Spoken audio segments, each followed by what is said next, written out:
नमस्ते प्रिय छात्रों। आज हम पाठ क्रमांक दो लघु कथाएं पूरक पठन। जो इस पाठ में जो दो लघु कथाएं बताई गई हैं, पहले वीडियो में हमने कंगाल नाम की जो लघु कथा है उसके बारे में हमने पढ़ा था। आज दूसरी लघु कथा लिखित नरेंद्र छाबड़ा जी एक दूसरी लघु कथा के बारे में हमें बता रहे हैं, जिसका नाम है सही उत्तर। देखते हैं इसको। अब तक वह कितने ही स्थानों पर नौकरी के लिए आवेदन कर चुका था, साक्षात्कार दे चुका था। उसके प्रमाण पत्रों की फाइलें भी उसे सफलता दिलाने में नाकामयाब रही थी। हर जगह भ्रष्टाचार, रिश्वत का बोलबाला होने के कारण योग्यता के बावजूद उसका चयन नहीं हो पाता था। हर और अब वह निराश हो चुका था। भ्रष्ट सामाजिक व्यवस्था को कोसने के अलावा उसके वश में और कुछ तो था ही नहीं।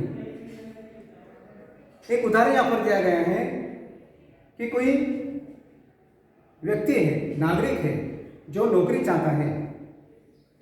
उसने साक्षात्कार यानी मुलाकात इंटरव्यू दिया था, लेकिन उसको हर जगह पर नाकामयाबी, असफलता उसकी मिल रही थी, क्योंकि वहाँ पर बोलबाला था, प्रभाव था भ्रष्टाचार का, रिश्वत का।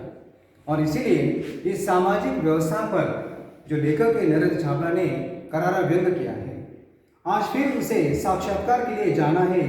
अब तक देश प्रेम, नैतिकता, शिष्टाचार, ईमानदारी पर अपने तर्कपूर्ण विचार बड़े विश्वास से रखता आया था, लेकिन इसके बावजूद उसके हिस्से में सिर्फ असफलताएं आई थी। जगह जगह वो जाता था, लेकिन उसने किताबों में जो पढ़ा था उसके बिल्कुल विरुद्ध सामाजिक व्यवस्था में उसको दिखाई दे रहे थे।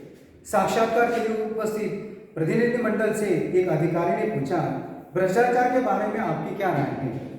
भ्रष्टाचार एक ऐसा कीड़ा है जो देश को घून की तरह खा रहा है।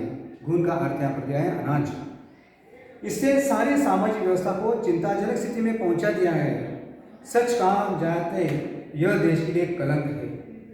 तो छात्रों को जो पूछा जाता है कि आपका भ्रष्टाचार के बारे में क्या, आपके विचार क्या है, तो वो बता रहा है कि भ्रष्टाचार एक कलंक है, दाग है। अधिकारियों के चेहरे पर हल्की सी मुस्कान और उत्सुकता छा गई।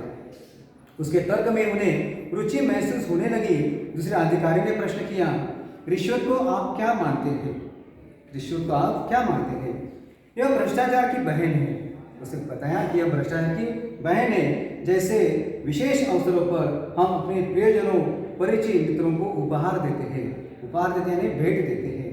इसका स्वरूप भी कुछ कुछ वैसा ही है, लेकिन उपहार देकर हम केवल खुशियों को कर्तव्यों का आदान प्रदान करते हैं। आदान प्रदान करना, लेन देन करना, इससे कुछ अधिक। जबकि रिश्वत देने से रुके हुए कार्य, दबी हुई फाइलें, टलती हुई पदोन्नति, रोकी गई नौकरी आदि में इसके कारण सफलता हासिल की जा सकती है। मतलब कोई व्यक्ति बता रहा है कि उपहार स्वरूप में देना भी एक भ्रष्टाचार है। रुके हुए कामों को आगे बढ़ाना, यह रिश्वत का ही वो बहन है, जिसकी फाइलें आगे बढ़ती हैं। किसी की पदोन्नति टली है, वो आगे बढ़ता है, उसको नौकरी मिलती है, तब भी यह समाज के माथे पर कलंक है। इसका समर्थन कतई नहीं किया जा सकता। समर्थन करना यानी बिल्कुल, ऐसी मेरी धारणा है। कहकर वह तेजी से बाहर निकल आया। जानता था कि यहाँ भी चयन नहीं होगा।